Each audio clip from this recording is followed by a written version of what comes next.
Hey everybody, welcome to I Love This Flick, the podcast in which we love flicks. I'm Josh Pfizer. I'm Tanner Randall. Okay. Just the way you said that was kind of upsetting. Well, it's been an upsetting 24 hours. No. We'll get into a bunch of it. Don't worry about it. Oh yeah, I'm going to worry about it. I can't help but worry about it. Whatever it is. But yeah, this is our podcast in which we talk about movies. We usually do specific movies, but once a month we just kind of chat about things that are happening in pop culture. Think first off, Tanner, how are you doing? I am okay. Yes, same. Yeah, the I got a lot of strong opinions about something that's currently very popular. So that's always a fun one. Trying not to yuck anyone's yum, but also speak my piece. Uh, so that's fun. But boy, people really like this Last of Us show, which is cool And because you it's one of don't. my favorite. I love the show. Didn't like this last episode.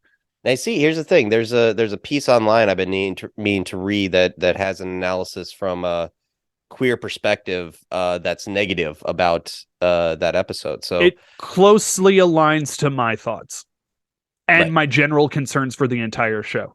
Yeah. Um, But yeah, it's just have no real. Let's start on that with the Last of Us show because I have no real connection to it. I know that I should watch play the game, but are when you it came, watching the show? I have not, and that's the reason why. Like, I have no connection to the game. I've heard good things, I've heard bad things. But I'm gonna say, when that game came out, and it was fucking huge when it Oh came yeah, out. oh yeah. Um, I just didn't have a console to play it on, and I kind of missed out on it. Maybe I'll go back and play it, but of course, I'm not a huge gamer, so I don't think I've It's I've not. really. All right, so with the TV show existing now, I will look to timestamp when we're recording this. Only 3 episodes have been released of the show, but what I will say is there's absolutely no reason I see so far for anyone to watch the show and then go play the game. Right, I hear it's And I it's say that because the game and the show are so similar. yeah, It's a very cinematic video game, and frankly, if you like the show and aren't a video gamer, the game is just going to frustrate you.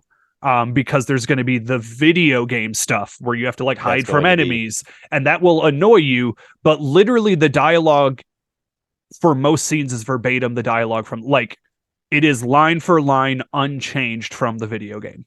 Which begs the question, why even make the TV series in the first place? Because more Uh, people watch TV than play video games is the short answer. which is a weird thing because I thought the thing was more people play video games and engage with any other media these days. More people under 50, yes. But that Okay. over 50 market is never going to play The Last of Us. This will now like get them to again, it is the first 2 episodes explicitly are just a retelling of the video game. There's some added stuff, but frankly, it's just the same. It's just the same but better, honestly. I think that's kind of the problem with adapting video games that were made after 2010. The video games now have become so cinematic that to adapt them is a little redundant. Well, and so I'll get even more. I'm gonna be meta, and then I'm gonna be hyper specific about this last episode that has got me worrisome. Um, so from the big picture point of view, I am a gamer first before I am a movie like cinephile.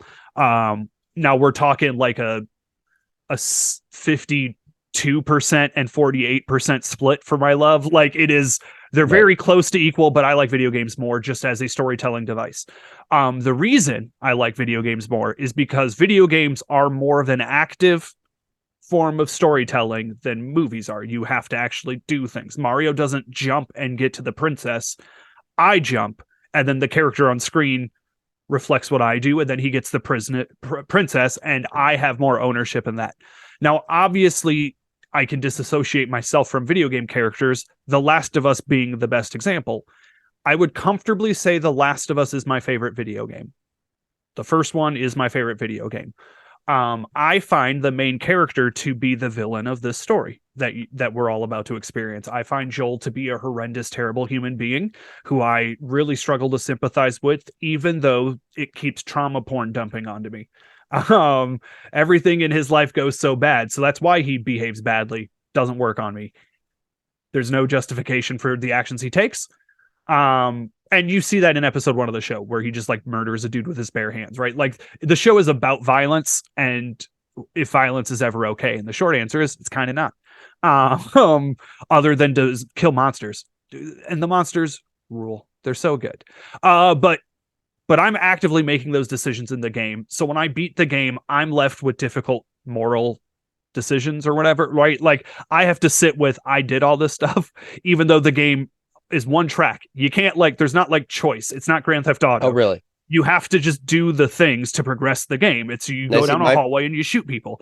my favorite game, Red Dead Redemption 2, it bases its conclusion, and not so much the conclusion, but at how your character is morally based off of your actions within there, and that changes certain aspects of the storyline. Which is all great, and that's a whole different type of game. Yeah. And even then, the outcome's the same. So Yeah. it also then you have to get into the ethics of, well, are there choices? And then what are the ethics of presenting you with choices that ultimately aren't? This is not like a right or wrong thing, but there is a debate on like, well, what's the merits? Like, how important is that then? But thankfully, video games are active, so you can erase that part of the thing, right? Like, I love Red Dead Redemption 2. I'm not by any means trying to talk shit about it. Oh, no. But once you see like the in-game, like, well, I've beaten it now. I've beaten that game 3 times. I know the choices ultimately don't matter. And in The Last of Us, you literally like can't progress until you open this door at the end of the hallway, right? Like you have to kill this thing to go to the next room. You know, it hides its walls very well, but it is still, here's the level, here's your clear objective. You just have to do this thing to move on to the next part of the story. All that to say is you're actively participating in all that because you have to control the fucking video game. Even like the Telltale Walking Dead games or Immortality, you have a sense of control, even though you're just watching things happen and then selecting dialogue options or what have you. That's a whole different medium than TV and movies, which is a passive medium. You have to entertain whatever. And in Grand Theft Auto, for example, or not Grand Theft Auto, Red Dead, we had mentioned, I can kind of shut out the fact that the choices don't matter because I'm role playing as a character and I'm having a good time. But that's literally impossible to do on a TV show. Like you can't remove an element of the show that's being presented to you because I'm already so passive, right? You can't take a thing out. Now, I think The Last of Us is a perfect example of the kind of thing that should be adapted into a thing, and it should always be a TV show. Video games aren't 2 hours long, so quit trying to make them into 2-hour-long properties. Video games are 30 to 40 hours long. The Last of Us, the single-player game, is probably 16 to 20. So it's not the longest thing in the world. It's about how long a TV fucking show is. So just do it as a show. It's nailing it. The hyper-specific I want to mention just on this last episode. While the outcome is the same for Joel and Ellie, this episode was a whole side deviation story. Essentially, it was a backstory of a side character in the game. And it pretty significantly changes his ending in ways I won't spoil. But thematically, it leans itself into a much more kinder take on the world than the video game has. The video game is not a lovey-dovey place. Good things don't happen, and people aren't nice. Because to survive zombie, for lack of a better word, apocalypse, nice people don't survive that. Right? Like The Walking Dead, that is what most of the story is about, is like, no, good people, there aren't good people left. They're all dead.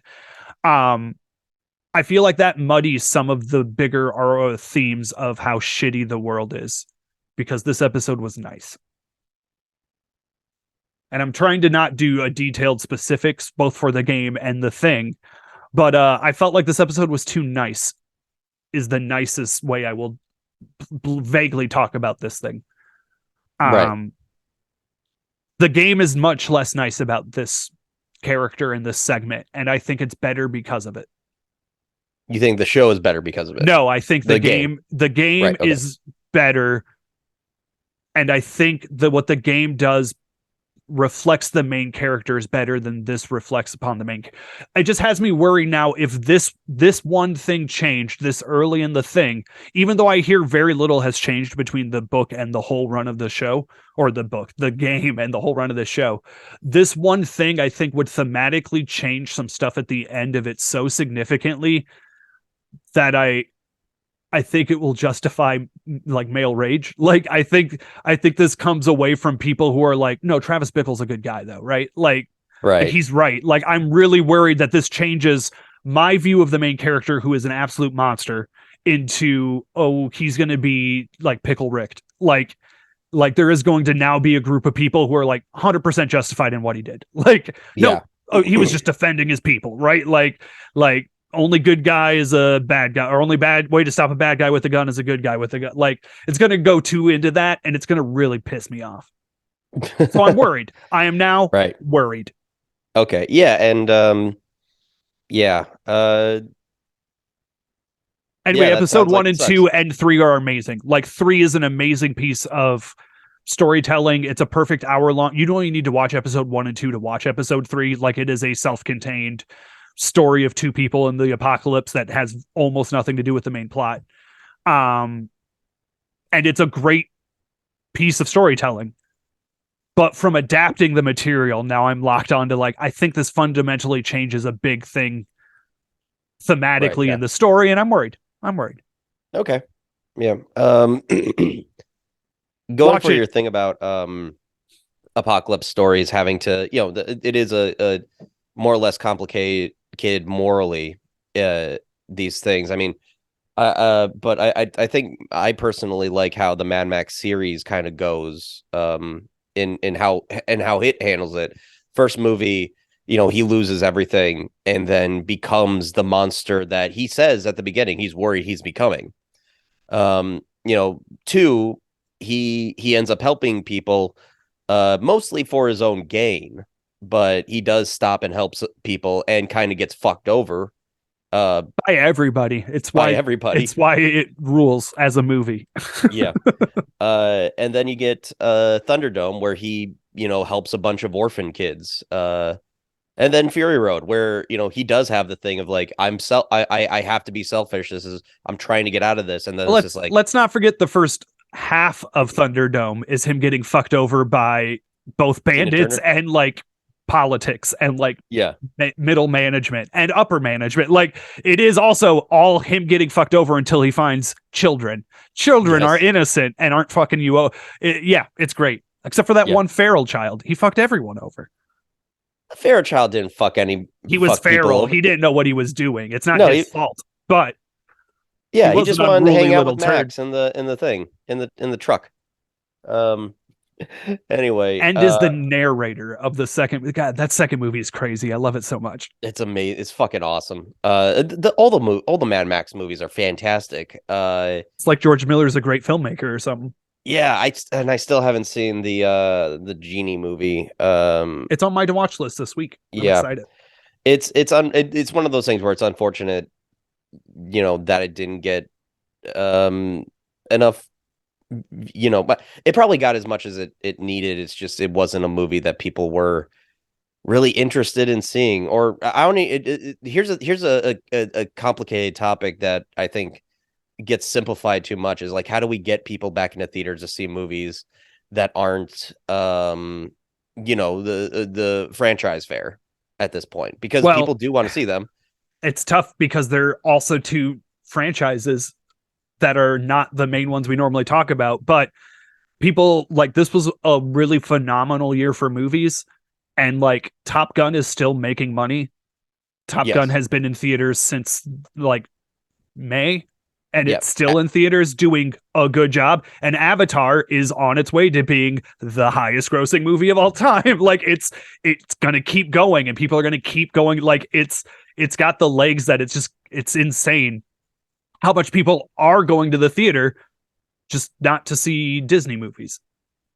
Well, even that, the Top Gun and Avatar are still franchises. They're still legacies. So it is like, well, how do we get people past that whole thing too?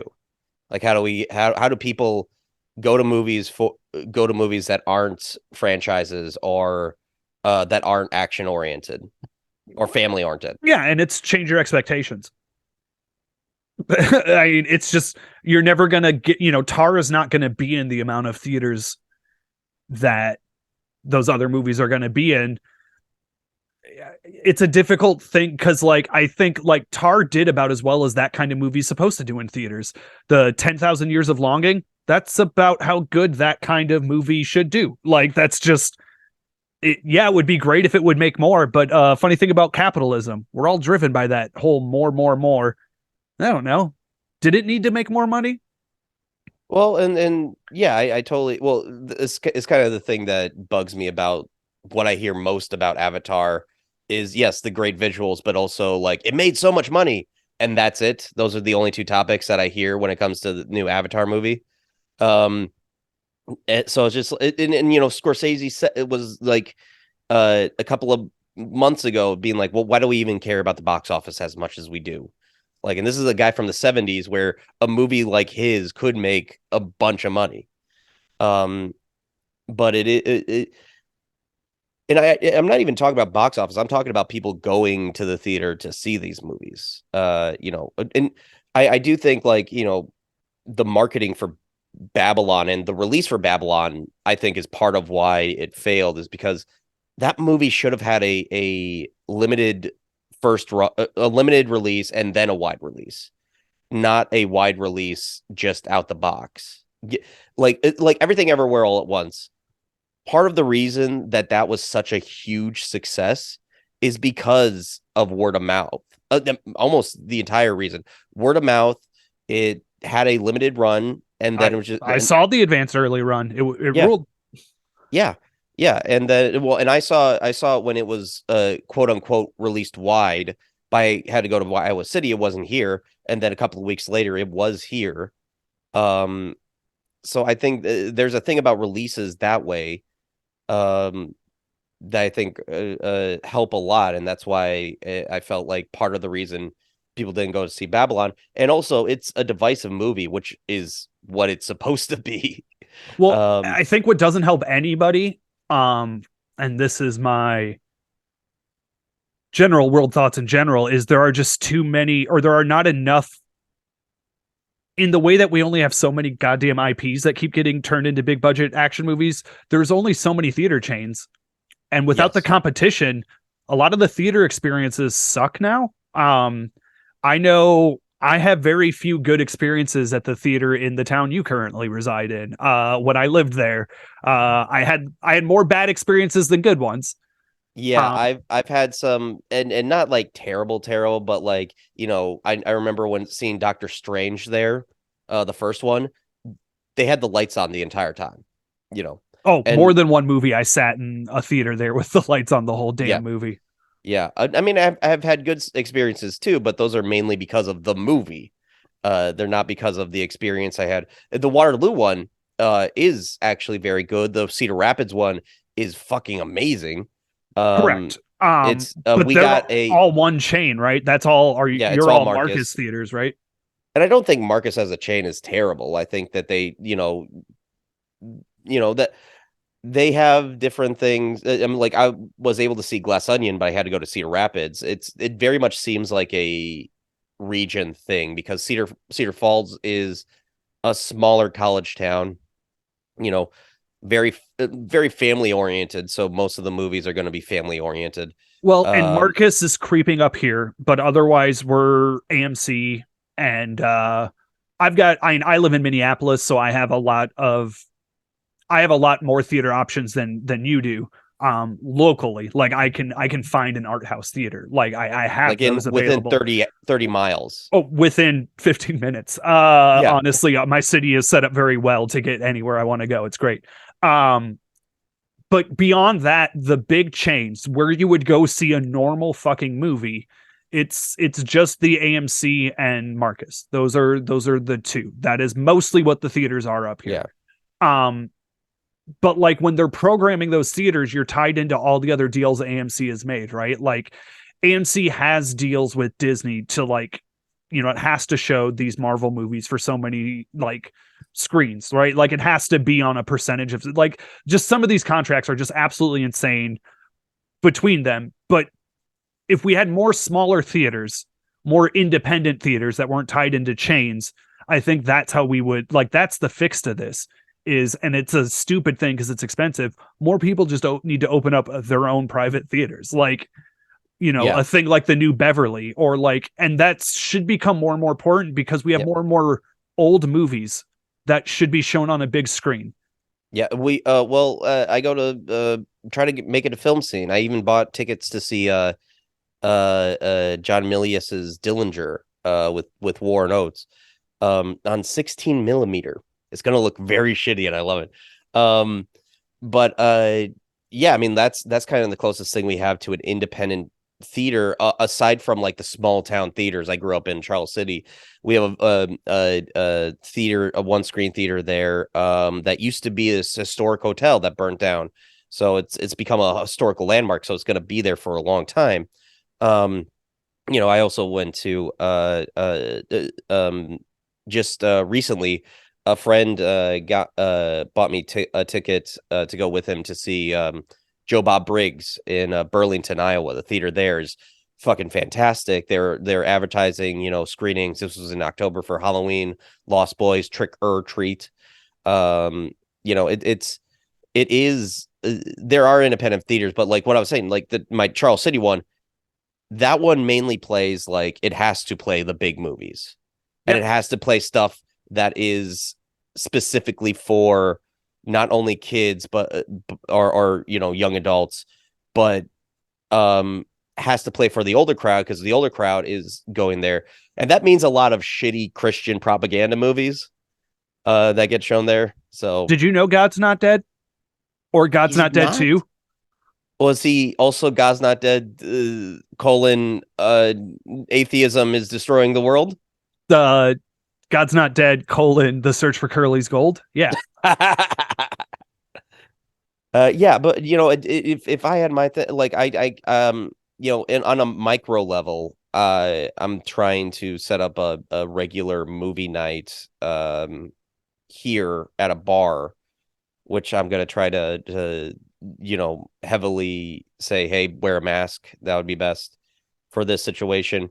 But I had, somebody came up to me and we were talking about, oh, this has a screen. And it's the place I've shown Halloween like screenings of Night of the Living Dead at Halloween. Um and she came up to me and was just like, yeah, we were thinking, me and my friend were just talking about how this could be a cool indie theater, unprompted. I'm just like, here's the thing. But it is like, oh, there are people who want to see just independently on their own these smaller movies or revivals of movies or older movies in a theater experience. I think the line that we keep having to walk between COVID and keeping people safe, and the fact that the big thing about theaters isn't so much the giant screen or the surround system. It's that it's a communal experience. Oh, Like yeah. that's also like, it's the 1-2 punch right now of COVID and streaming. And I honestly don't blame people for a lot of being like, oh, I'll just wait till it's playing on streaming. For movies that they're kind of like, okay, maybe I want to see this, maybe I don't. But they'll eventually get to see it within the comfort of their own home. Um, but stuff like Banshees and Inisherin, that wasn't playing anywhere near me, and I just got to see it on HBO Max. And now hopefully that we'll get more theaters that are because that's something I miss around here that they don't do, is the Oscar screenings. Yeah. In my theaters here, they will run through, like, I will have, like, it's 2 nights a week. I want to say it's like Monday and Thursdays. They do every night. They'll do like 3 of them. And so you can just, over the course of 1 week, they will air all of them, but then they do that for 2 months. Like, so you Right. can kind of pace it out, and you can, if I so wanted to, I could go see all of them in theaters. Now, I was a good little boy this year, and I have seen most of them, so I'm actually very happy with me and my performance for my Oscar bait films this year. But Right. also this year was very catered to me and my interests. So it was easy to go along for the ride. I think my thing, because it takes half a tank of gas to drive down to Iowa City. So like the things that I wanted to see were more that I went to see this year in theaters were more incredibly small movies. Like aside from Everything Everywhere All at Once, like I told you about that movie EO that I saw. I just Yes, like, yeah, there's no way that that movie's gonna come to Cedar Falls. which is Or like, unfortunate. People yeah, would yeah, like it. yeah, it's really good. Uh, um, but and seeing older movies. I saw with my friend Liberty, we saw the Philadelphia Story on film, on 35 millimeter film. Saw Evil Dead 2. Like that's kind of where more I am, because Oscar stuff, um it when it's great, it's great. I'm like, we talk about Banshees, Tara. I still haven't watched it. It Everything just got Everywhere. added to Peacock. It did. It did. Oh, I have it rented on my Voodoo. So, um, but and then there's stuff like, pretty much every other war movie. Um, is there a war movie that was nominated All this year? Quiet on the Western Front, Okay, that makes sense. which That everyone happened. says is good. Like Yes, everyone says it's it's not really good.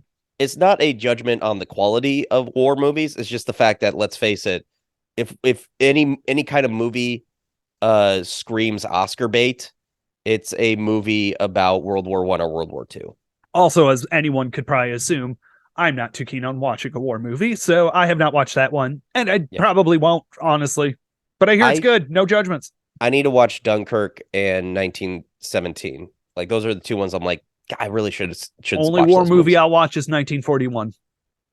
Really? 1941? That's the one, that's the go-to for good war movies, is It's got the least. 1941. It's got the least war in it of all of them. So I don't like the war. Not a big fan of people shooting each other. It makes me uncomfortable. Yep, nobody likes it. I'm not And, talking about John Wayne war movies where it's like all and blood yet, and glory. and yet, we all cry ourselves off watching a Saving Private Ryan. Yeah, yeah.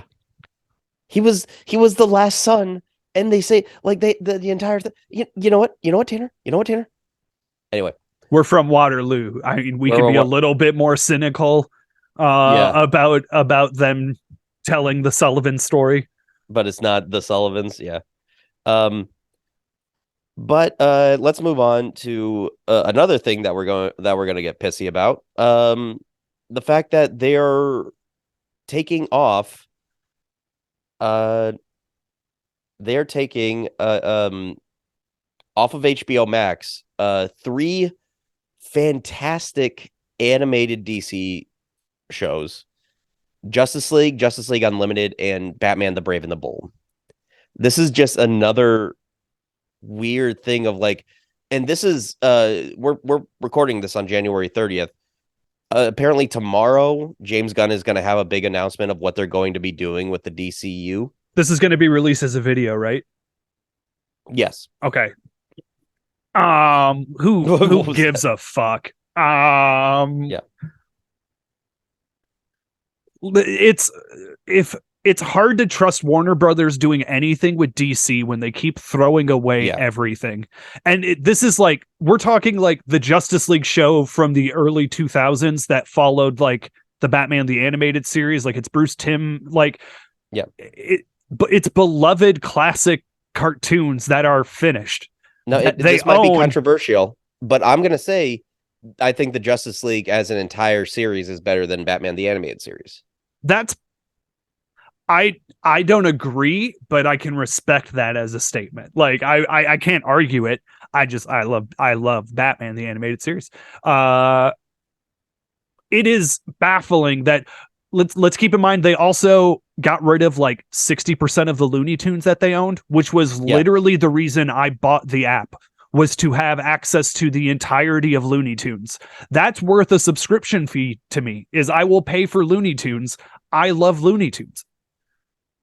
Yeah, it's their properties too. Like it's bizarre that the Warner Brothers streaming app is getting rid of so much Warner Brothers content to a point, and I'm not, this isn't a movie that I like, I'm gonna say. But they're getting rid of Fantastic Beast and Where to Find Them. Now, I mean, no, yeah, but it's like it's just bizarre that it's just like, no, but that's one of your guys, that's your guys' biggest fucking franchise is the Harry Potter stuff. I would argue that is their biggest IP is the Harry Potter stuff. No, absolutely, even more than the DC stuff. 100%. But they decided, hey, we're going to get rid of that. And I'm just going through this. There's something Aquaman 1967, which what the fuck? Well, that's the original Aquaman cartoon. Oh shit! Now I have to watch that before it leaves tomorrow. But also, I see like Biker Boys is on here, and it's like I'm gonna fucking watch Biker Boys tonight. Nope, that was gone January 27th. Like they're big chunks in the Heights, which was their movie, which is a Warner Brothers movie that was pretty popular, is gone. The Jurassic Park movies are gonna be gone. Now this is I think. Here's one that's here's another one. The ones you're listing, I think, are different because they're going to be on other streaming services. Yes. No. Oh, well, here's something else. Just baffling decisions to take off. The John Wick movie is coming out in a couple of months. They're getting rid of all the John Wick movies. Again, I think you're confusing two steps because that is just streaming licensing rights. The John Wick movies will be streaming on a different streaming thing somewhere. Like that's just that's a whole different thing than Aquaman 1967 is not going to be streaming somewhere else. That is tied, Batman the Animated or Batman or the Justice League series, that's not going somewhere else. It's literally just disappearing. The same way that they just deleted Infinity Train, one of the best animated series that's ever been made. They just deleted it off their service. And it's gone. Nobody has it now.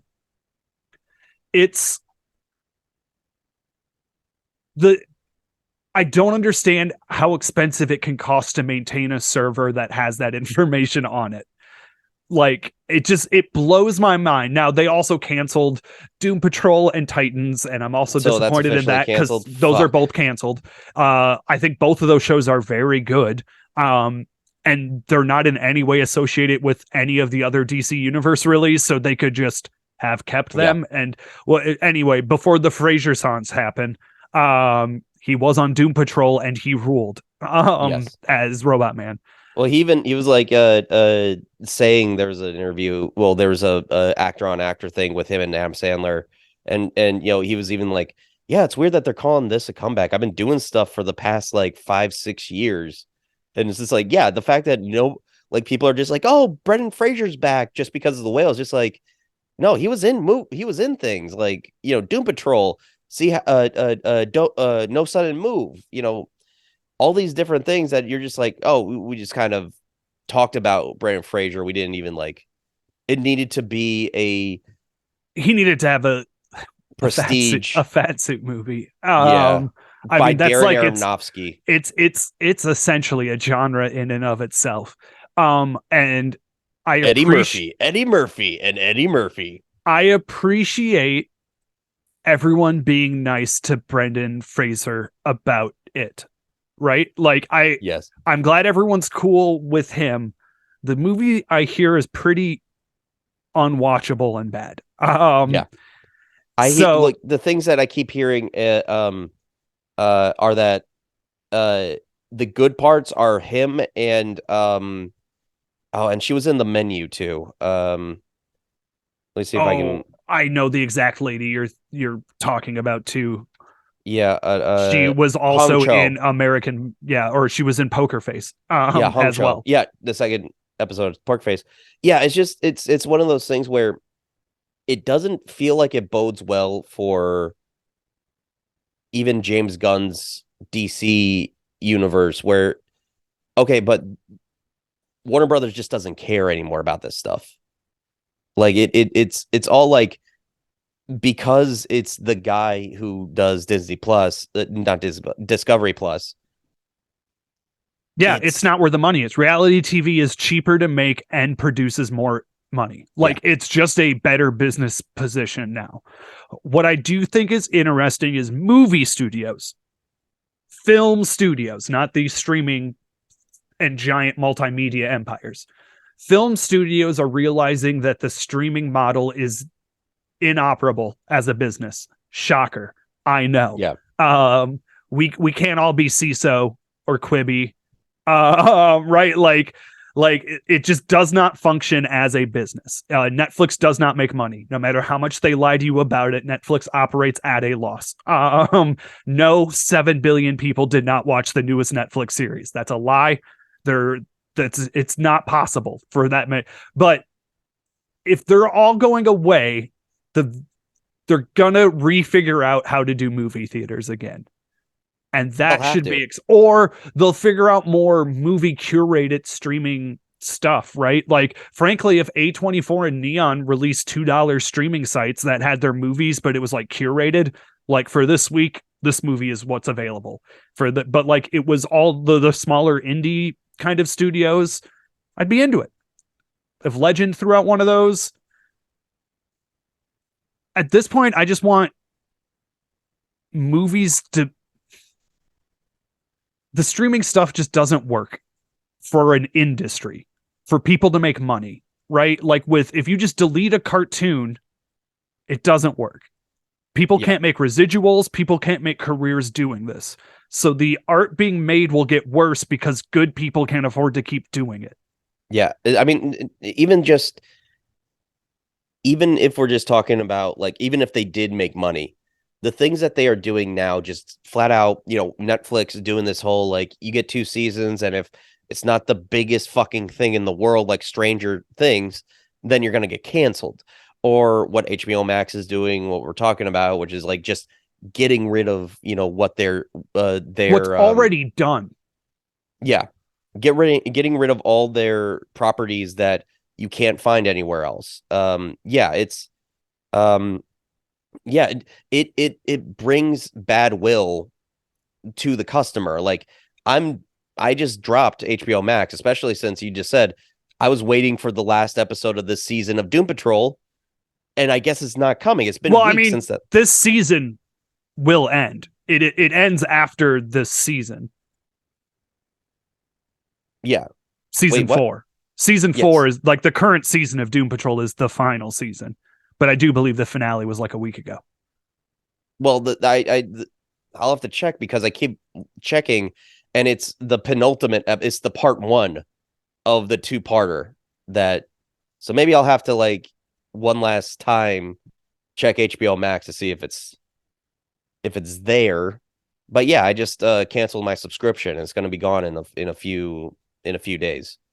Because like fuck it. Like they're obviously doing some shit that makes it not worth it. Like and all the TCM stuff that they have. You know what? I'll just pay $3 on Vudu to rent that stuff. You know, they're getting rid of all the series that I like, which is usually not a problem because like that happens. But yeah, their whole model of just dumping the stuff and is incredibly honestly not just like disrespectful to the stuff in and of itself, but to their customers. Like as a business model, that just like shows a lack of respect, I feel like. Yeah. I mean, isn't the Batgirl movie the best example of that? Yeah. They Um, were almost done with that fucking movie. I mean, it was done filming and like 80% through post production. Yeah. It was pretty much done.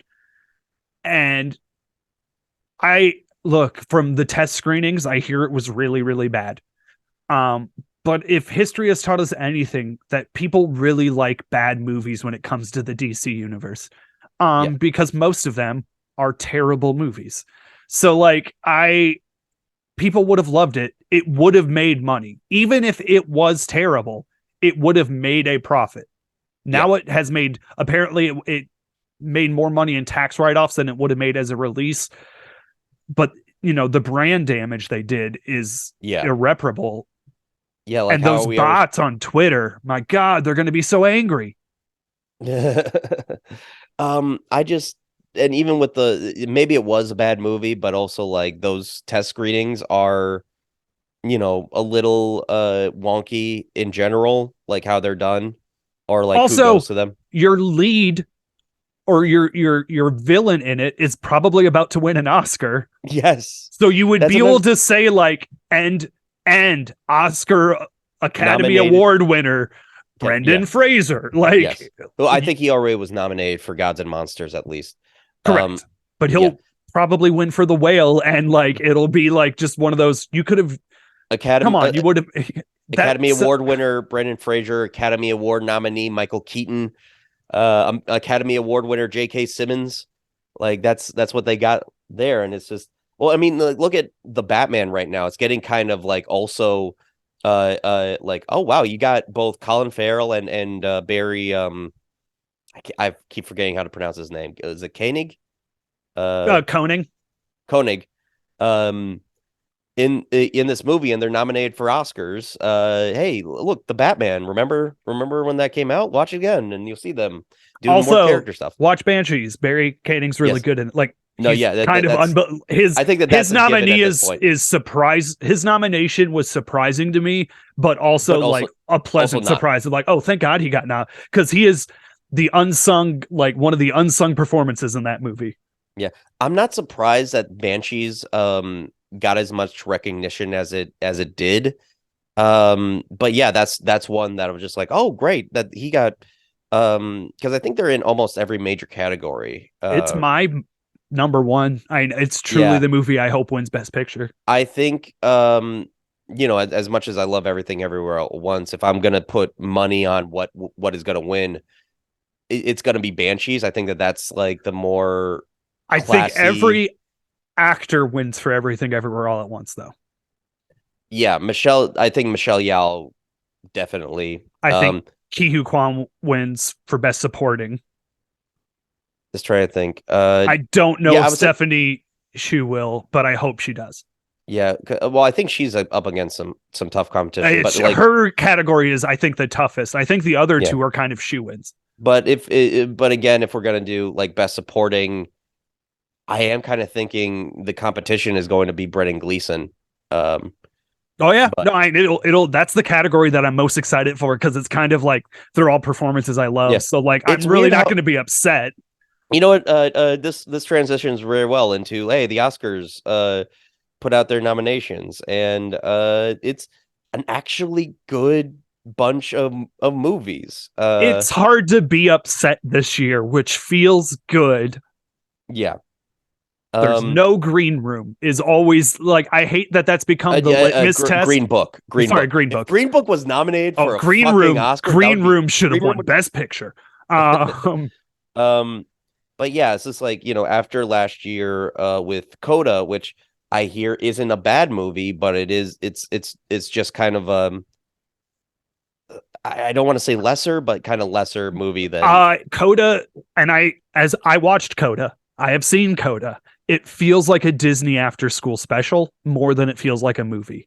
I am baffled at one, like some great performances. It was not like, it's not like this year's lineup.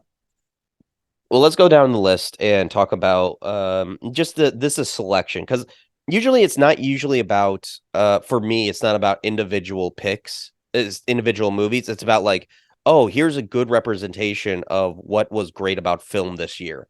What I think that Best definitely care more about nominations than winners. I like just the snapshot of history is better. Yeah, so we got All Quiet on the Western Front, Avatar: The Way of Water, Banshees of Inisherin, Elvis, Everything Everywhere All at Once, The Fabelmans, Tar, Top Gun Maverick, Triangle of Sadness, and Women Talking. Now, it's weird that it feels like if Fabelmans wins, it's going to be a dark horse because it's a fucking Spielberg movie. But I also think like there is a possibility of that, even though it didn't like really do well in theaters. I want Banshees to win. I think that's the one I have to choose. I do believe the Fabelmans will win. And it will be like viewed as like, it's a great movie. Steven Spielberg deserves this. Everyone else should have gotten this and not Steven Spielberg. Like, it's very much like, does Spielberg need another one for telling his origin story? And the answer is yes. And he probably should. but Yeah. everyone else this year knocked it out of the park, No, and except for maybe James Cameron. He doesn't need yeah, any more awards. He gets it. Trust me, he has his ego is fine. He doesn't yeah, need it. look, we can say we like Avatar: The Way of Water all we want. Let's just not give so much to James Cameron that he becomes a complete psycho in the next set. He will build 5 Titanics and to crash them all so he can record it. Yeah. But yeah, I mean, like, I love the Fablemans. But yeah, it's just an interesting year this year, and I think part of it is, I think the Academy does want to keep making sure people watch. So, And like, it's really diversified its voting members in the last 5 years. It has been an active yeah, thing, and you're starting to see now that more people who are voting who aren't 60-year-old white men, you are starting to see, I think, a more diverse range of films. And that's also why you're yeah, seeing action movies on, frankly. Like, you're seeing those because younger people aren't so cynical about like action movies and like yeah. blockbusters. They're like, no, if they're a good movie, it's a good movie. It doesn't really matter if it's about jets.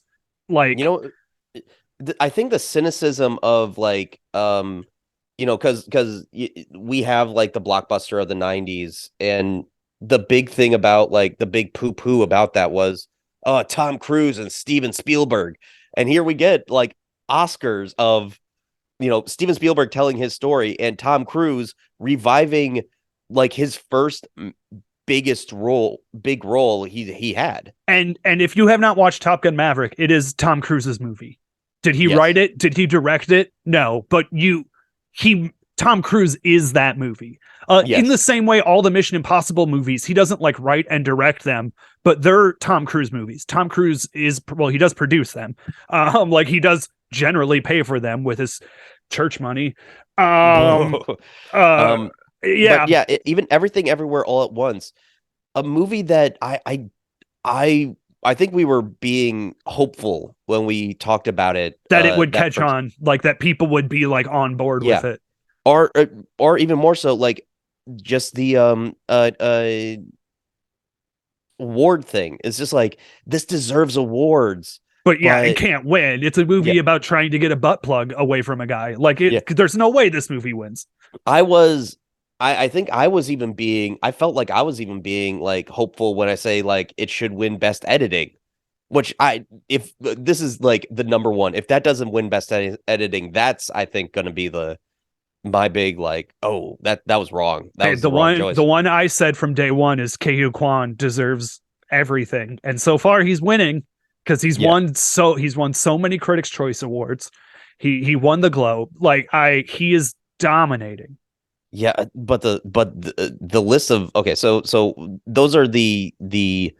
um those are the best pictures. Best director, Michael McDonough for Banshees, David Kwan and Daniel Kwan and Daniel Schernert for Everything Everywhere, Spielberg for Fablemans, Todd Field for Tar, and Ruben Ostlund for Triangle of Sadness. Not surprising there. Honestly, it of this, like, I feel like it might be Todd Field or I Spielberg. I am I want it to be the Daniels. I think they deserve it. Yeah, I think it will go to Todd Field, who also deserves it. Like, yeah, I would be happy if they won it. And if Spielberg gets it, obvious. Look, if any of these people get it, they deserve it. It yes. would be.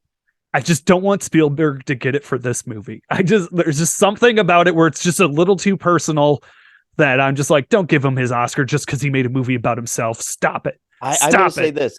The fact of the matter is, I was turned off when I heard the premise that it was about himself. And then I saw the movie and I'm just like, oh no, this is a more complicated uh thing than I think any other filmmaker would have made about their life story. 100%. And it rules, but it doesn't do what everything. It doesn't have scenes about rocks. It doesn't Yes. have an everything bagel, and it doesn't have Kate Blanchett in a single 10-minute shot being really racist in a classroom. Um, but yeah, the most interesting one would be the Daniels. And I think would probably bring us into a new era of weird, fucked up, bizarre People taking the sci-fi wrong action lessons, movies. and Yeah. some of it would be fun, and some of it would be unbearable. Yes. So lead actors: Austin Butler for Elvis, Colin Farrell for Banshees, Brendan Fraser for The Whale, Paul Mescal for After Sun, and Bill Nighy for Living. Um, You this haven't one seen is After like Sun yet, have you? I have not. No, I need to. That's a big one. And I need to watch Living because I love the movie that it is a remake of, Akuru. Um, I think you might actually enjoy it. It's about a nice old man dying and trying to figure himself out. So That's my you have shit. a I think you have a thing for nice old men in movies. So I think that's one that you Well, should. my movie of the year is not about nice old men. It's about very angry Irish old men. Yes. Because I Well, there's one. Well, really like do love Colin Farrell in yeah, Banshees. but it's not nice. It's nice, Colm. Um, but I am surprised like that Elvis, got a Best Picture nod. He Um, is. I wish he was in the movie more. Like, Austin I Butler. know it seems crazy to say about the Elvis movie, but I wish he is really unbelievable in No, that role. he is no disrespect for Kurt Russell, who's been Elvis several times to a point where to a point where, let's face it, fucking his Santa is almost Elvis. Um, 3,000 yeah, Miles but to Graceland, baby. yeah, that movie sucks ass. Yes, it Uh, does. but Austin Butler, yeah, he is the best performance of Elvis ever. He acted so hard he can't shake the accent. Yeah, exactly. He's just Elvis now. Yeah, He's kind of ruined he his career broke. because he Yeah, can't he act and any way else. yeah, he can't turn this off, and it seems to be a problem. Um, but I think we're expecting Brendan Fraser to win for The Whale. Correct. I but After Sun, I need to watch. It sounds and I heard Paul Mescal has a great performance in that. I would say I would be happy if Colin Farrell won because Colin he's great in Farrell's that who movie. I want to win and is my favorite, probably movie performance of the year. But for a chaos pick, I would say Austin Butler as Elvis. It's like if we can do like chaos that way. And Oh by the yeah, way, I just go. saw for the first time a picture of the Colonel, like in the real life, Though the compared real to Colonel, yeah, the real Colonel compared to Tom Hanks. And like, so why the fucking nose, dude? Like the real Colonel had a like a normal fucking nose. Why are you putting this weird goblin nose on? But I'm gonna say, I have to say again, I love his performance. I know it's terrible, but I love it. I'm he's he's Vite. I mean, Elvis is secretly a very good movie. So, like, Yes, guys, if you have not watched Elvis, it is a trip. It is a Baz Luhrmann ass film. it's probably also the best musical biopic to be nominated for a long time. Yeah, I only think because people they are didn't go respect Rocket Man. Yeah, yeah. I thought well, I would say Rocket Man is a good movie. I didn't think it was great. I think it was fun. I think that made it. But I think I've seen a lot of people like going back and watching Bohemian Rhapsody and like the oh, the shade they're giving Rami Malek. Now just like, "Oh, this is a bad performance." Yeah, Is Rami Malek a bad actor? everything about that movie made by a sexual predator is bad. So Yes. Well, and the fact that there's I know the Whitney Houston movie has this, or it's just like from the writer of Bohemian Rhapsody. Oh, it's gonna blow. It's gonna be terrible. the movie's got a Um, lot of blow. yeah. Whoa. Okay. All right. Um. Anyway, moving on to lead actress: Kate Blanchett for Tar, Anna de Armas for Blonde, Andrea Riseborough for To Leslie, For Michelle now. Williams For now. for now. Okay. Michelle Williams for The Fablemans and Michelle Yeoh for Everything Everywhere All at Once. I mean, we know what we want. We want Michelle Yeoh. I would I say, also think based off of this category, if it's not her, it'll be Michelle Williams. you think so? I think I would think like Kate Blanchett would be I like the go-to. I agree, but I think Michelle. So I think it's a split vote scenario. I think Mm, Michelle Yeoh and Kate Blanchett are probably both the number ones for half the people, and then the number two vote is Michelle Williams for everybody else. So she'll have 100% of the two vote, and then the other ones will be stuck in third or first. Like the voting structure is weird, but it is ranked choice voting. So yeah, the number two can sometimes just win. And it's not to say she's the number two. Michelle Williams is she was the best part of that movie. I mean, it's a phenomenal movie. I would say but she's the best. She is the best we'll performance in that movie. But I have my opinions about that. Sure. But yeah, I think you're right. If anything, it you know, of course, like the ones are going to be Kate and Michelle, and then other Michelle is going to be like, you know, so those are the safe best. If Ana de Armas gets it for Blonde, which I hear that she is one of the few good things in that movie. Andrea Riseborough is her nomination is being currently contested. So what is up with that? I haven't really delved too far into it. People in the industry, other actors tweeted out their support that she deserved it, and the Academy is just wondering if it violated like ethics of campaigning. It's a lot of bullshit. What the fuck that means. Yeah, correct. It's a lot of humbly bumbly. We're going to investigate this, and then ultimately it'll just be fine. Whatever. I mean, if anything, the investigation is just giving more awareness to this movie and actress. I have not. I have not heard of either. To Leslie until all of this hubbubaloo with even when the nomination happened, I was like, "There's always one I've never heard of." Like it always happens, and then the hubbubaloo started. I'm like, "All right, so what is this movie then?" Now I have to now I have to pay attention. So I don't know. It's maybe there genius marketing. It's maybe genius marketing still. Yeah, that needs to happen for more smaller movies, frankly. Okay, yeah, and moving on to best supporting actor, Brendan Gleeson for Banshees, Brian Tyree Henry for Causeway, Judd Hirsch for Fablemans, Barry Kagan, I don't know, fucking Irish names, man, for Banshees, and Ki-Hu Kwan for Everything Everywhere. Again, me and you, Ki-Hu Kwan, but I think honestly, I think Judd Hirsch would be the dark horse. That scene in Fablemans is definitely like, oh yeah, this is like one of those, oh, you're in it for like 5 minutes, but you give it your fucking all. I think that's why it takes him out, because it's more of a glorified cameo than it is it's just because he's one scene. He doesn't it's a powerhouse performance for a scene, but that's it. And can you imagine Everything Everywhere All at Once without Ki-Hu Kwan? No, exactly. And also, I think between the Banshees nominations, I think Barry gets it over Brendan. That's how good that movie is, though, that all three male leads in that movie got nominated, and all of them are like, well, yeah, of course.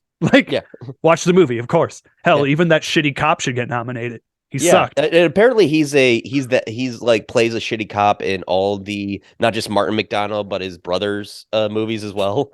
So that tracks. But yeah, if there's going to be an upset, Barry or Brennan, Brian Tyree Henry, I'm so actor. Glad he got a nomination. Yeah, and I heard Causeway is pretty good. And yeah, I mean that's my opinion. But yeah, when I saw Judd Hirsch in Fablemans, is just like, fucking great. Fucking Judd Hirsch. And I'll also say, I think Brian Tyree Henry will get nominated many more times. Yes. I don't know if Ki-Hu Kwan will.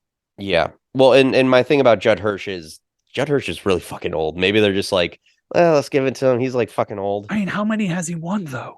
How has he won any? Like that's my thing, is great actor. I don't know. Would have been interesting for him to have been nominated for in 2019 for Uncut Gems. 1981. Was he nominated or won? I'm trying to see if he won.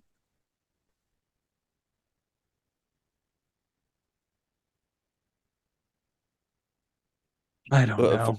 All the links it took me to made it harder to read. Fuck. All right. We'll move on to Best Supporting Actress, which has Okay, no, they put an ad before the last one. Best Supporting Actress: Angela Bassett for Black Panther: Wakanda Forever, Hong Chu for The Whale, Carrie Congdon for Banshees, Jamie Lee Curtis for Everything Everywhere All at Once, and Stephanie Husu for Everything Everywhere. Um, I would, again, it's a matter of like between Banshees and Everything Everywhere for my, what I would pick, because Carrie Condon, fucking fantastic, but also Stephanie Hasu. If there's one person, I mean, and there's controversy, I guess, over the Angela Bassett one for Black Panther, but it's also Angela Bassett. It's just like, I didn't know there was controversy on that one. I mean, just like, it's for Black Panther, I think is like really the controversy of it. Oh, that's a dumb controversy. She's very good in a movie Yes. that's not good. And I haven't She not, is phenomenal. yes. Uh, I mean, yeah, fucking she Angela is. Bassett. Yeah, she is hands down the best part of that movie. And honestly, I don't think the movie works at all. It's pretty good. I don't think it works at all without her though. So Right. also, she should get nominated every year for an award. It's Yeah, yeah. Angela No Bassett. matter what the fuck even if she doesn't do a movie. If she's not in a movie, she should get Best Composer or something. Like she should just be given an award every year. Yeah. I kind of disagree putting Jamie Lee Curtis. She was great in the Yeah. movie, but I don't No. feel like best supporting.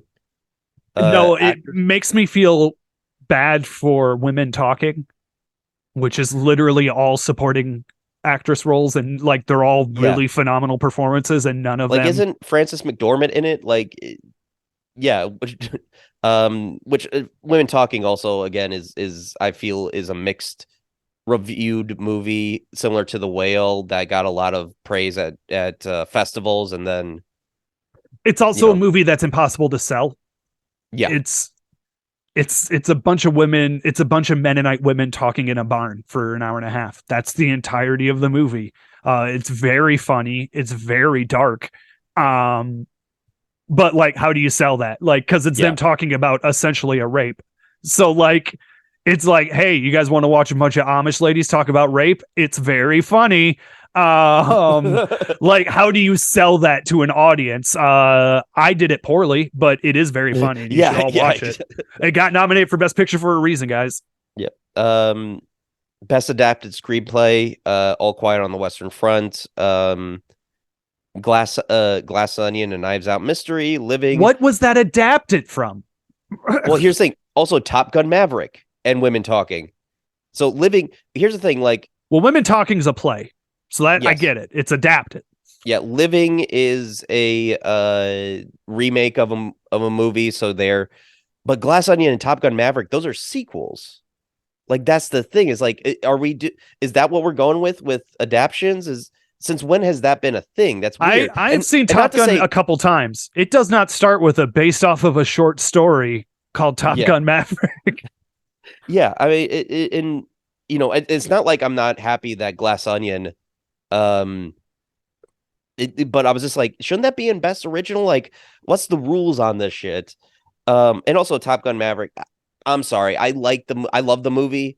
I don't think it has a phenomenal screenplay. I couldn't disagree with you more. It's one of the tightest screenplay. Every line feeds into the character. There is not a wasted breath or a piece of energy in the movie Top Gun Maverick. I aggressively disagree with you on this one. I don't know. It could have been to somebody else. I don't know. That's all I'm saying.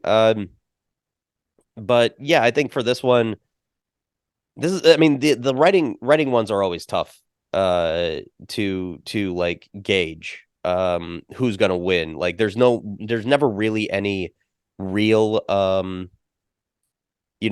this one is definitely gonna win. Probably Women Talking, from what I hear. It's probably gonna be it. I would say an upset would be Living. But yeah, those are. I think it'll be Top Gun. You think it'll be Top Gun? I think more people feel like me than feel like you on this one. I don't even think the screenplay is bad. I think it's good. I just don't think it's aggressively efficient for the type of movie it is that every other blockbuster should learn from. It is the pinnacle of what that kind of movie should be written as. In the same way that Top Gun, the first one, that's it. You want to make an 80s action movie, you just repeat what Top Gun did because that was the right way to do it. It did Right. it again. Well, we'll see. I mean, like I said, writing awards are always like the most chaotic ones. Well, But what I do you think think about original screenplay? original. Okay, so just go down the list: Banshees, Everything Everywhere, Fablemans, Tar, Triangle Savage, Banshees. Like that's the thing. It's like if Martin McDonagh was going to win an Oscar for Banshees, it's not going to be for directing, even though I like the direction he did, but it's not the best thing about the movie. The writing. I mean, he's a writer by trade. He's a playwright. So like I think like yeah, my my go-to would be Martin McDonagh. If I I mean, I 100% agree, but of the upsets, do you think it would be the Fablemans or Tar? Because I do think it would probably go to I Fablemans think over I think Tar. Tar. I want it to do Tar because I do want Todd Field to win some stuff for this. And again, I really, really like Tar. Um, but Banshees is my favorite movie of the year, and The Fablemans is kind of unbelievable. Like just as far as what it is doing, it's hard Yeah. not to. For what I love, and here's we both love everything, but like I don't think the writing is the strength of that one more so than the editing, the directing. There's so many other awards I want that one to win, right. including Yeah, ones I it didn't mean even get like nominated for. yeah, and I think Banshees. I mean, I bet I like that's the number one. I think is like for writing, like that's the one I think is going to get it. But it might be Tar Fableman's. Like that's the thing is it's like this is what we're going through. Like there are always like a handful of ones that are like okay, this is definitely going to be the one. And this year it's Banshees, Everything, Everywhere, Fableman's, and Tar. So it's like okay, where in the listing does it go? And by the way, they're not boring picks. Even The Fablemans, a Spielberg movie that's a nostalgia piece about his own childhood, is a really great, interesting movie. And it is just fascinatingly kind of not what you think that movie's going to be about from the No, trailers. no, Um, no. It's not about the magic of film. It's about the Paul magic Dano of getting divorce. cucked by Seth Green. Yeah, Seth Rogen. Oh, it would have been it worse if would it was it Seth Green. it Here's the would have thing. been worse and better. Hey, buddy. I can't do a Seth Green impression, but it's always like kind of smarmy That's and okay. I can't do a Seth Rogen impression. oh, I can do a Seth Rogen impression. All you have to do is oh, by the way, there's a Seth Green sitcom that he did in the 2000s where he's like like he was like in his mid 20s and the whole premise is he's dating a 14-year-old, but the main character is a 14-year-old boy who has a crush on this 14-year-old girl, and Seth Green Seth Green as himself dating a 14-year-old, and the whole point of the show isn't what the fuck is a 20-something celebrity doing dating a 14-year-old. The point of the show is, oh, isn't Seth Green so cool? How could this little boy ever compete with him for the affection of a 14-year-old girl? What the fuck were the 2000s? Um anyway, then we're going to get into more technical ones. And we're just going to go through them. This is best cinematography. Roger Deakins is there for Empire Light. Tar, Florian Hoffmeister, Elvis Mandy Walker, Bardo, False Chronicles of a Handful of Truths, Darius Conji Konji. Konji, thank you. And All Quiet on the Western Front, James Friend. For this one, Tar or Elvis, honestly, or I All Quiet on the Western I Front. think Elvis should get it, but Elvis is a lot. I think it'll go to Tar. Yeah. Then we do documentaries, which I haven't seen any of these. But I heard great things about All the Beauty and the Bloodshed, and it's a movie that definitely needs to get seen by more people since it's about the opioid epidemic and the Sacklers and their relationship to the art scene. The Met. There was that famous thing where people threw pieces of paper with names of people who died of overdoses because of the opioid epidemic. So, anything you have to add about that? Not for that one. I do want to say it's weird Everything Everywhere All at Once didn't get a cinematography award. There's a lot Yes of and no. I mean, technical awards it didn't get that blow my mind. Let's go The into those because, cinematography is the least of them, but there's yeah, some other ones that I do not understand how it did not get nominated. I think especially if you for this category, that's I think these movies are more noticeable for their Correct. cinematography. Um, but the documentary stuff, sorry, I'm just not a documentary person, so I can't give too much of a They're also the opinion on it. hardest ones to see. They're Yeah, not. None of these are in a theater near me. yeah, yeah.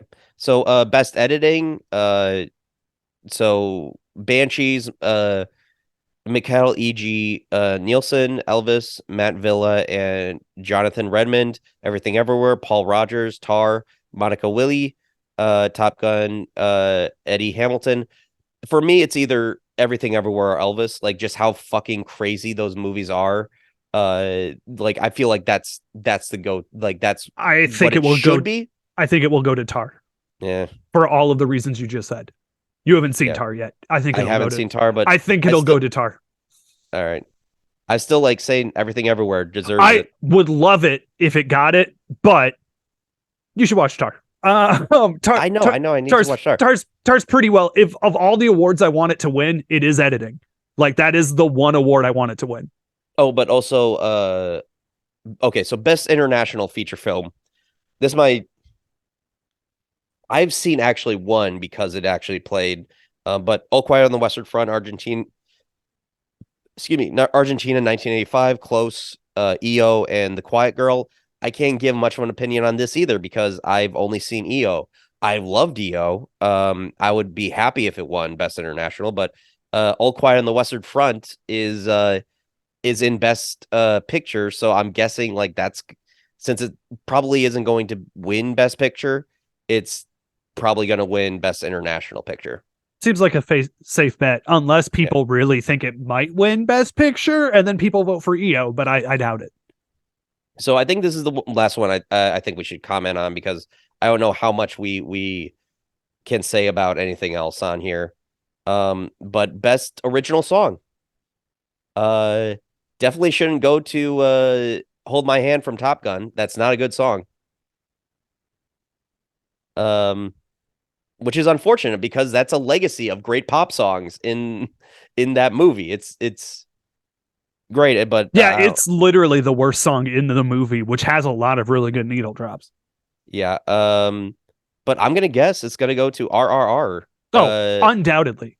It has to. It fucking has to. Like here's the thing. I didn't expect any RRR to, sweep. I expected it to get some more technicals, but apparently not. But of course it has to be best original song. Like I'm sorry. Like it Natu Natu, just fantastic. So that's our Oscar thing. And I will say the the the technical things that blow my mind is that Everything Everywhere All at Once did not get a makeup and hairstyle oh nomination, yeah, that's which is it like the Batman got it, Black Panther got it, Elvis, The Whale, and All Quiet. Now, obviously, The Whale's going to win for yeah, obvious reasons. But the Everything Bagel hair, every yeah. The hair, yeah, makeup piece of Stephanie's shoe in the movie, like everything Jobu Topoki wears, like it got costuming, and I do think it'll probably win costuming. But also Elvis might win costume designer. I'm torn on that one too. I do that's the know thing. Is like you that's got the an stuff Elvis I movie, do. dude. Yeah, I'm so that's I guess where I'm like, well, if Elvis wins costume, I get it. And Or the costuming Babylon. I is feel like both of yeah, the Academy loves a period piece, so yeah. Babylon's got a real good shot.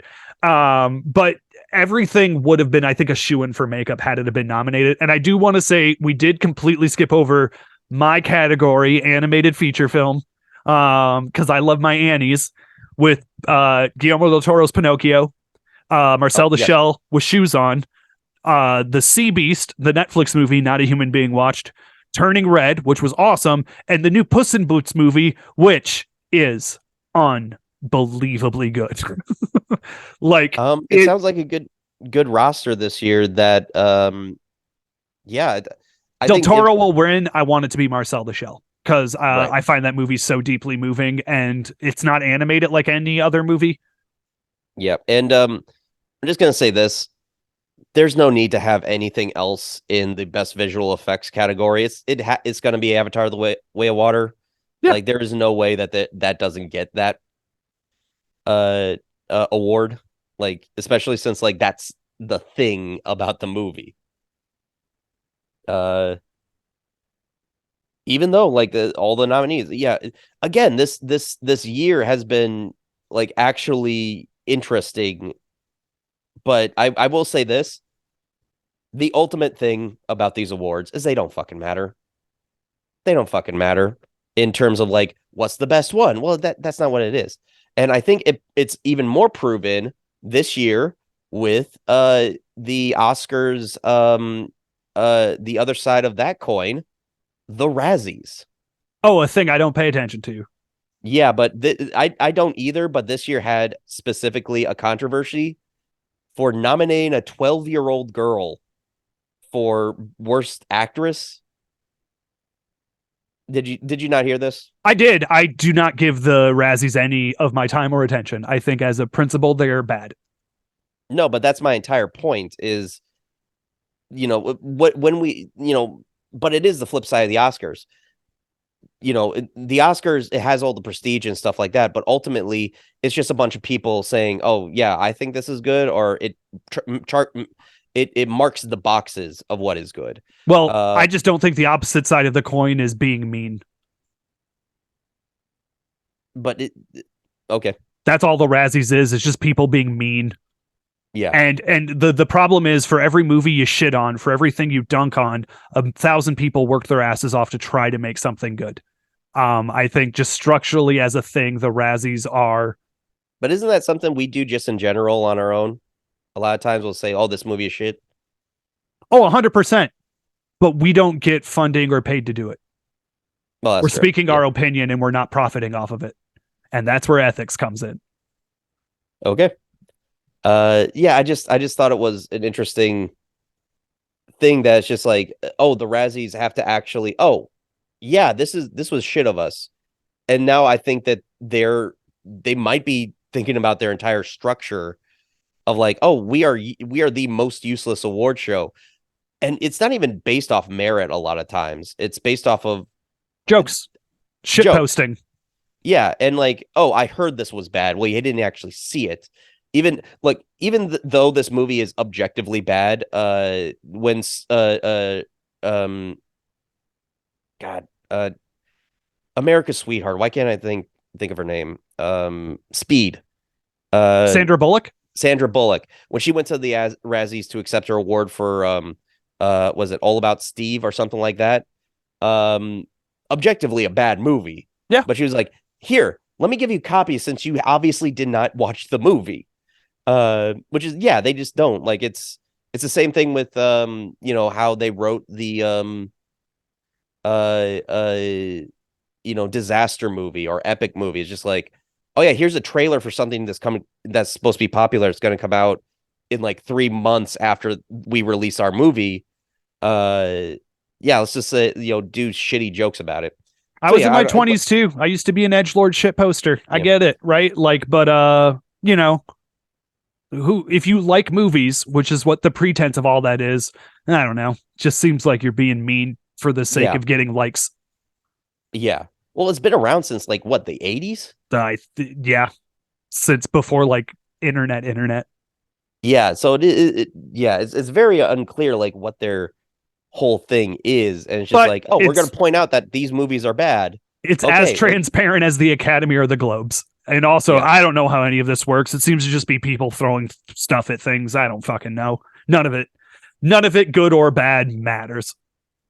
yeah, exactly. I mean, that's my point about the Oscars. Like I think the reason we're excited this year is because oh, it's not just good movies; it's exciting movies this year. Like there is like we can't look at this and be like, oh yeah, you like you said, we It's can't also look and see. entertaining movies. Like, and Yeah, I think, like, look, I watch, and you probably watch a lot of the Oscar movies, and like, I don't think Coda is particularly interesting. Like, it's hard to just recommend Coda to everybody because I'm like, I don't know, do you want to take a nap? There's some interesting stuff there. I get why it won Best Picture, but like, Banshees is an exciting movie. Avatar and Everything Everywhere All at Once are exciting movies. Tar is exciting. It is fun to watch that movie. Elvis is exciting. Yeah, like those are movies you can Also, pitch to your parents. I'm gonna say this. I didn't say this during the makeup one, but that Elvis is for best makeup when Tom Hanks looks like that. Look, again, I'm gonna say I love his performance. It's not a good performance, and the makeup isn't very good, No, but it's but Austin ridiculous. Butler's makeup is Yes. like that is, I think, where all those awards are going, Right. unfortunately. Okay. Um, but yeah, I mean that's what we got for the Oscars. It's God, even like there are movies that nobody's anyway, sorry. I'm just looking at the Razzie stuff. It's like I've never even No, heard of that Stallone movie. never Like look at what the Razzies. Don't. yeah, is this like was that a straight to VOD? That seems like cheating then. Whatever. Was it Uh, Tulsa King? no, that's a TV series. I know, but it's the only thing Stallone It is known for currently. it's something called Samaritan. And then like they also Pete Davidson for the Marmaduke movie, like that very bottom of the barrel Netflix movie nobody saw. Like I don't yeah, believe it's real. yeah, exactly. It's a movie like yeah, you don't believe it's real. Anyway, that's all I really have for this episode, and we've been going on for hour and a half almost at this point. Yeah, just about an hour and a Um, half. so do you have anything you want to talk about real quick before we? No, I think I got supper waiting for me upstairs. So, Okay, you know, so we might as well wrap this up. Is there anything that? Oh, we didn't talk about Poker Face. no, we You want didn't. to go through that for real quick? As of recording, there are Well, four here, so you episodes. don't spoil it for me. I've only watched the first three, Okay, just so you don't say anything about the fourth one because okay. I'm enjoying it and don't want it spoiled. And we'll talk a little specifics about at least the first episode. So if you haven't seen it yet, it's very good to like not to not listen to what we have to say at least about the first episode, because here's the thing about the show, much like the structure of Columbo, and I just learned this phrase. It's not a who done it, it's a how catch 'em is how I've heard that, which is Columbo starts with the murder, and then like I'm watching an episode right now, Columbo doesn't come in until like 20 minutes into the episode. um No, but the mystery is how will the detective solve it, not what is the mystery. yeah, and a lot of times in these shows they kind of telegraph like what the clue is going to be, Yeah, they make you but it's feel just smart. yeah, it's just fun. But the first episode, we meet Charlie. She is a former gambler who got caught not cheating, but like her superpower got figured out, which is she can tell when somebody's lying. She doesn't know how she can do it. It's not something that she can point out, like the micro expressions or whatever the fuck everybody who thinks that they're a body language expert thinks. Um, great, great job with that, guys. Nobody Really knows made body the language better than an actor. That's literally what your job is. yes, but the first episode starts with a maid or a concierge, a friend. Well, it's a friend of Charlie's. Who Goes works at a into a housekeeper at a casino. housekeeper at a casino. Goes into one of the suites, like the high roller suite, the VIP suite, and sees on the computer what we know as child porn. So she goes to her boss about it, and then goes home to her abusive husband, unfortunately, and gets murdered by the lackey of the boss, or the boss's son, we should say. And yeah, it's all because the the guy who runs the casino, played by Adrian Brody, just fantastically sleazy in Yep. that role. The Uh, perfect way to use Adrian Brody. yeah, again, like I'm so glad that him and Ryan Johnson did something together since Brothers Bloom. And more importantly, Benjamin Benjamin Bratt. Bratt. Oh Oh, he's yeah. so Oh, good. He's so he's such good an evil fucker. I love it. He is. and I love. cool.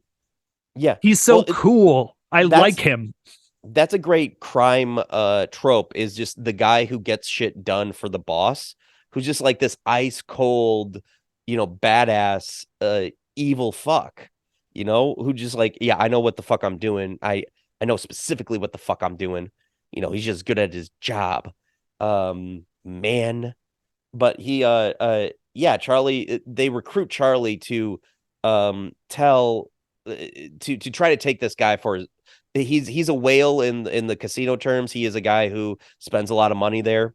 They want to take him, so they can't have like, being investigated by the FBI getting in the way of that. But things happen. Charlie figures it out. She goes into detective mode. And one thing I love about her character is like it is a very Natasha Lyonne performance, but she's just kind of a nice person. She's like just going with the flow. She's very, loosey goosey Well, for I the kind most of part. like that she doesn't go detective mode. She just detects bullshit because she happens to be in the room when bullshit happens. Yeah. And it's less of a I need to solve this thing and just like no, but like you did say something that I did like just mark as like was a lie when you were Yeah. on the phone. Like so like I kind of like that even though the murder is her friend and she does know the victim, her involvement is more driven by the fact that she was kind of around when it happened.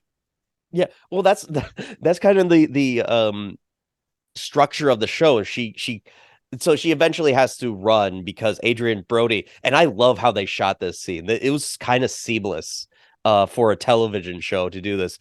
He walks out into a balcony, steps on a chair onto the balcony, onto the ledge, and then just he doesn't jump off the roof. He walks off the roof and you follow him throughout like one shot, side scrolling through there. And I think the thing I loved the most as a Ryan Johnson fan from this first episode is it's the first thing that he's done since Looper that's had some real grit to it. Like as good as I think, Knives Out and Glass Onion have like murders in it. Yeah. But it doesn't have the same grit as Brick or Looper does. It's not like harsh. Like this is kind of harsh, this first episode, especially. I Um, think a lot of his stuff is harsh, including Last Jedi and both Glass Onion and Knives Out. I think maybe the thing you're trying to get at more because I think it's a thing you like way more than I like is it's not that it has dirt or grit, it's that it has crime, that it's about criminals doing criminal stuff. yeah, I actually thought when I was watching it, this could just be a good movie. Like one solid movie that starts as a con You movie. just like crime stories. Yes, you say that accusatorily, but yeah, I like crime stories. I like yeah, but I think more so than that, like it's there are harsh moments, yes, in Last Jedi, Glass Onion, Knives Out, but they're ultimately like fun movies. Um, Looper is a fun movie. Brick is a fun movie, but like only in how good they are and how they subvert certain things. But the story is incredibly harsh, and you don't feel good at the end of either of those movies. To a point where you kind of don't feel good. You don't feel good at the end of this first episode. At the end of the Like, first episode, but every other one's a mystery of the week, yeah, and you do feel good at the end of them. yeah, absolutely. And it's the Incredible Hulk thing where she goes into different towns and helps solve problems. In this case, it's murders. Um, but it's also like a Murder She Wrote thing where it's just like this kind of keeps happening everywhere you go. Is the problem you to a point where she actually you saw the third episode? She kind of is responsible for getting that guy killed in a roundabout Oh, way. 100% it is her fault. Yeah. Um, but yeah, it's like but great series so far. The guest stars have been fantastic. Cliff from Cheers, John Ratzenberg, in the second episode, and He Hong had a Cho. moment in the second episode where I turned to my wife and I was like, and that's why you hired the Ratzenberger. Like he gave you a look and that was like that was enough. I was watching an episode of American Dad where there this guy's talking about how much he loves his cliff, like just a cliff that he throws guys off of, and he goes to Stan just like who my favorite character on Cheers is? Cliff? No, Norm, because he gets to hang out with Cliff. But in Hong Cho, I like her. Like, I'm not getting hookup vibes. Is that no? Okay. I love her like weird trucker character who Also, I the hope. guy who played Jed in that episode was like really fucking good. Yeah, who's very fucking creepy. Yeah. Best Um, known for playing one of the main characters in the Dear Evan Hansen movie adaptation. That's his other big role. moving on. And also Noah Segan as the sheriff in the first episode. Noah Segan. I was hoping that he would just show up in every episode as a different character, but Yeah, I'm hoping he at least bookends the season, or maybe he's yeah, just on the first and last episodes. But I yeah, need him. Lil Rel Howley, I thought was like just so like such a different pace than what he is usually cast in. Like actually playing somebody who his I feel like the walls are closing in on me. That part was just like, oh wow, like you actually understand like what the fuck the anxiety this guy is going So through his own removing, poor yeah, actions. removing Benjamin Brad and Adrian Brody from the equation, he's been my favorite performance so far. Of Yeah, just like, oh, he's so good. Oh, this is so well written yeah, for him. Oh, he just nails this. yeah. And then the next episode that you haven't seen, so I'm only gonna say like it's Chloe Sevigny and And also the Mountain Goats and John and Hodgman. I'm very excited for it. yes, yeah, no, it's very good. I had to because I'm not I like the Mountain Goats, the things I've heard, but I don't know them by sight. But I do know Ryan Johnson directed one of their music videos early in his career, so Yeah, he's Ryan kind of tight Johnson, with them. like every other good modern director, is a music videos guy, so he gets it. Yeah. And of course, what is it, Jonathan? What? No, Nathan Johnson, doing the music, which is also very Oh good. yeah, yeah. And Stephen Yolen, his DP on all of his stuff, is doing the work on this, and it's very good. Lucky McGee is supposed to have Lucky McGee, if you don't know, um, you know, early in their careers, Ryan Johnson and Lucky McGee, and I think some other people were kind of like this tight knit group that would work on each other's movies. Lucky McGee, his best movie, unfortunately, is his first, which is May, which is a great weird horror movie that I suggest that everybody check out. It's fantastic. But I'm very glad that he's gonna have an episode that he's directing. I think there are some like well-known directors coming in for episodes. So that's gonna be fun. But yeah, the show is just fun and it's doing the thing that everybody was hoping that uh Ryan Johnson would do after Knives Out and him talking about his love for procedurals, which is make a TV show. And Natasha Lyonne is just fantastic So much as a goddamn lead. charisma. Yeah, just wonderful. But yep, I think that's all we have to say about Poker Face, which is fucking go watch it. It's fun Yeah, as we'll hell. probably circle back around when it's all over and talk about it again. So Yeah, yeah, for sure. All right. Anyway, that's it for the show. We are going to be doing flop movies. The next one is going to be yours. It's going to be oh fuck, that's right. It's going to be damn right it is. Blues We are Brothers watching 2000. Blues Brothers 2000. 11-year-old Tanner had strong feelings about that movie. I'm sure 11-year-old Tanner did. I'm sure he did. I'm sure he did. It's pretty Anyway, good. It holds up better than you think. anyway, this has been I Love This Flick. I am Josh Pfizer. I'm Tanner Randall. Keep watching movies, people. Bye.